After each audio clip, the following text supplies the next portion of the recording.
All right, let's just jump right into it. Today, we're doing an explainer on something absolutely fascinating. We're going to explore how Islamic tradition understands the shadowy, hidden realms of the unseen, specifically focusing on Iblis and the historical practice of black magic.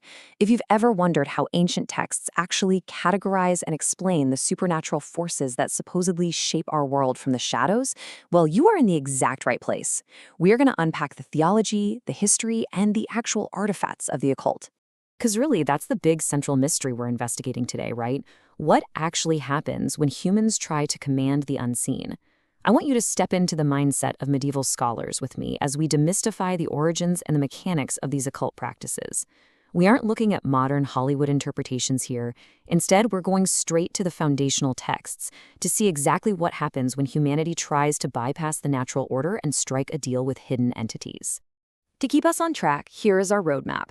We're covering 1. The rebellion of Iblis. 2. Understanding the jinn. 3. The mechanics of Sihr. 4. Babylon, Harut and Marut. 5. Grimoires and talismans. And finally, 6. The ultimate boundary. Okay, starting with part 1. The rebellion of Iblis, a cosmic conflict. So, this whole thing kicks off with a massive clash of origins. It's the philosophical crux of the very first rebellion. According to the texts, when humanity's forefather, Adam, was created, a divine command was given to bow to him. But Iblis, he refused. And why? Because he reasoned that his origin, being made of fire, was fundamentally superior to Adam's origin of clay.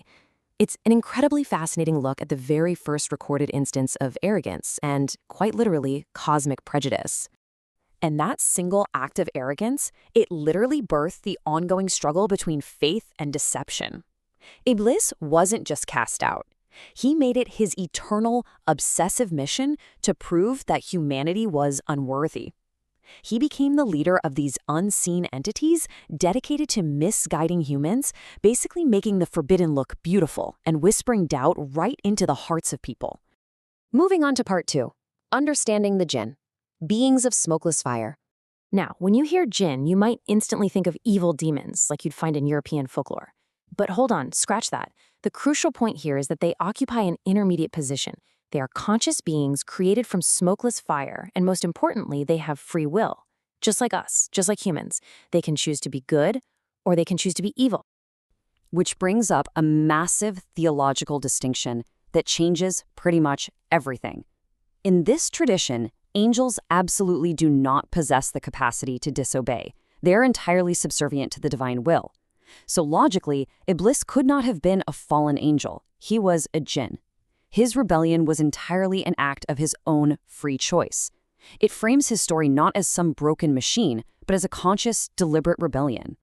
All right, part 3, the mechanics of Sihr, or black magic pacts. So, how does this actually work in practice? Well, scholarly definitions, like those from Al-Fakhr ar-Razi, explain that Sihr fundamentally operates as a dark contract. It's a forbidden agreement relying on hidden causes to distort reality.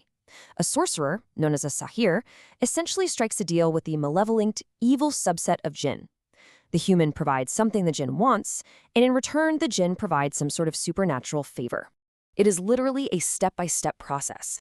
Step 1 involves specific rituals to summon the entity. Step 2 is where the actual transgression happens. The magician has to perform an act of worship, a sacrifice, or some kind of desecration just to please the jinn. And finally, step 3, the jinn performs the favor. This is essentially a pact of mutual destruction. The jinn gets the perverse worship they crave, and the magician gets a worldly favor, but at the ultimate cost of their spiritual standing.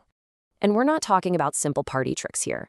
The historical sources, including deeply respected scholars like Ibn Qudama, detailed terrifying, highly tangible impacts on the body and the mind.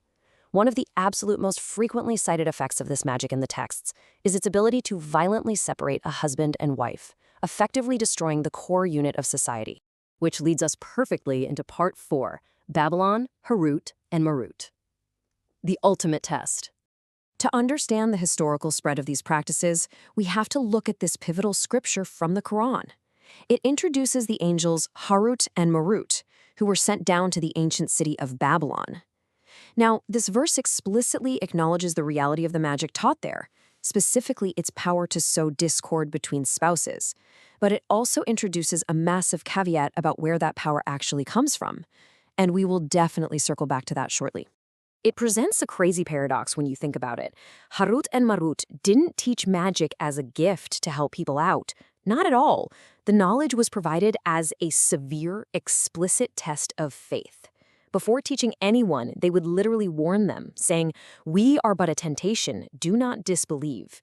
It was essentially a trap for the greedy, a raw test of obedience. Okay, part 5, grimoires and talismans, the actual artifacts of the occult. When you look at historical texts from actual grimoires, like the red magic text you're seeing here, you can see just how deeply systematic this whole thing got. Practitioners used Arabic letterism, which meant breaking down the alphabet into numerical and cosmic values, along with these highly specific, honestly bizarre recipes. Think writing the spell on deer skin to arouse a target, or using an unfired potsherd placed near a fire to cause destruction. It was a very real attempt to bind spiritual forces right to the physical plane. Just look at the incredibly dense lists of specific names and invocations in these pages. This shows how incredibly complex the occult sciences became in works like the Shams al-Ma'arif. These weren't just random, spooky mutterings. To the practitioners, this was a highly technical and highly dangerous science of conjuration. And here, we're looking at a physical representation of an entity, completely inscribed with names of power. It functions very much like the popular concept of a voodoo doll, right? It shows how magic attempted to anchor the unseen, chaotic world of the jinn into tangible, physical objects that the sorcerer felt they could control and manipulate. The big takeaway for you here? These practitioners were unbelievably methodical. It's an incredible window into the minds of medieval occultists. They genuinely believe they could harness cosmic fire by dissecting the building blocks of language, utilizing astrology, and aligning themselves with specific planetary hours just to maximize that demonic current.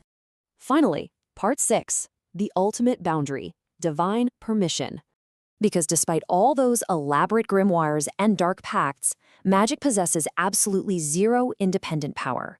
It is a fundamental tenet of this belief system that neither Iblis, nor the highest Jinn King, nor the most skilled sorcerer has any ultimate authority whatsoever. They cannot alter reality, they can't cause illness, or separate a family unless it is explicitly permitted by the divine will as a test. The power dynamics, they always remain firmly under divine control. So, I'm going to leave you with this to ponder. If a jinn can only act when the universe essentially allows it, it totally reframes this entire explanator. This is no longer just a story about spooky monsters hiding in the dark. It actually becomes a profound lesson on human choice, accountability, and the terrifying lengths people will go to when their own hearts are corrupted by a desire for power. Thank you so much for joining me today to decode the unseen.